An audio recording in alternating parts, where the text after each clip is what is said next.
হ্যাঁ, একটু আগে হয়েছে। শুধু শালিতা একজন না, আরেকজন আছে যে মেজারিন থেকে আরো বড় আর্টিস্ট হোক। আমাদের আসলে একজন হাউস হেল্প দরকার।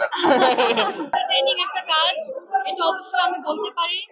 আর আমি যেহেতু এই ধরনের ফিল্মগুলো একটু বেশি দেখি, বাংলাদেশি ফিল্মের ক্ষেত্রেও আসলে এখন থ্রিলার জনরাটা অনেক বেশি মানে বানানো হচ্ছে, এবং অডিয়েন্স রিয়াকশনটাও ভালো পাচ্ছে।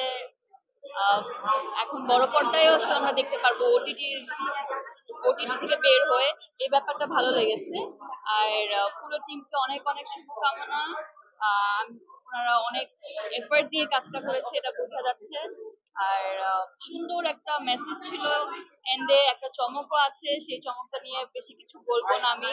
দর্শক আপনারা সবাই আশা করব যেদিন আসলে হলে রিলিজ পাবে, আপনারা আসবেন, দেখবেন, এবং ভালো লাগলে অবশ্যই সেটা নিয়ে ছোট্ট করে একটা রিভিউ দিবেন ফেসবুকে, যাতে আপনার ফ্রেন্ড ফ্যামিলি যারাই আছে তারাও আসলে এই ফিল্মের ব্যাপারে জানতে পারে। আর শুধুমাত্র এই ফিল্ম না, বেশ কিছু ফিল্ম বের হচ্ছে ঈদে।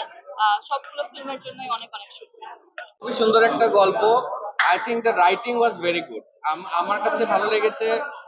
স্ক্রিন প্লেটা খুব ইন্টারেস্টিংলি লেখা হয়েছে এখানে, এন্ড খুবই ক্লেভারলি লেখা হয়েছে, যে যে কারণে প্রত্যেকটা ক্যারেক্টার খুব আলাদাভাবে দেখতে পেয়েছি আমরা। এটার মধ্যে যে থ্রিলিং পার্টটা আছে, সাসপেন্স ড্রামা, এন্ড অলসো একটা ফ্যামিলির মধ্যে রিলেশনশিপ হোক, ফ্রেন্ডশিপ হোক, অনেক কিছু এখানে তুলে এসছে। উইথ অলসো হিউমারটা খুব স্ট্রংলি ছিল।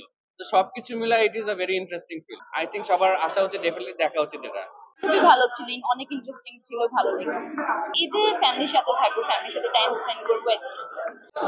ফ্যামিলি পাশে থাকলে সবসময় ভালো লাগে, অনেক ভালো লাগে। শুধু শালিতা একজন না, আরেকজন আছে আমার, আরেকটা ভাই আছে।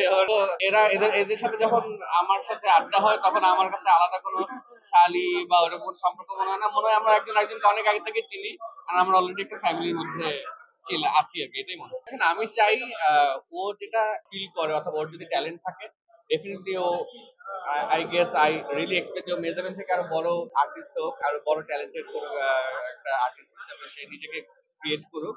সেটাই চাইবো আমি। আমি ডেফিনেটলি চাইবো আরো বড় কাজ করুক, আরো ভালো কাজ করুক, আরো অনেক ট্যালেন্টেড, ও যে ট্যালেন্টেড সেটা মানুষের কাছে প্রকাশ পায়। আমাদের আসলে একজন হাউস হেল্প দরকার।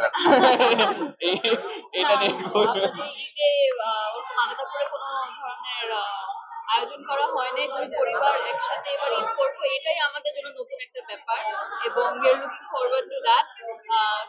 ঈদের দিন সবাই আসবে, আমরা একজন আরেকজনকে দেখবো।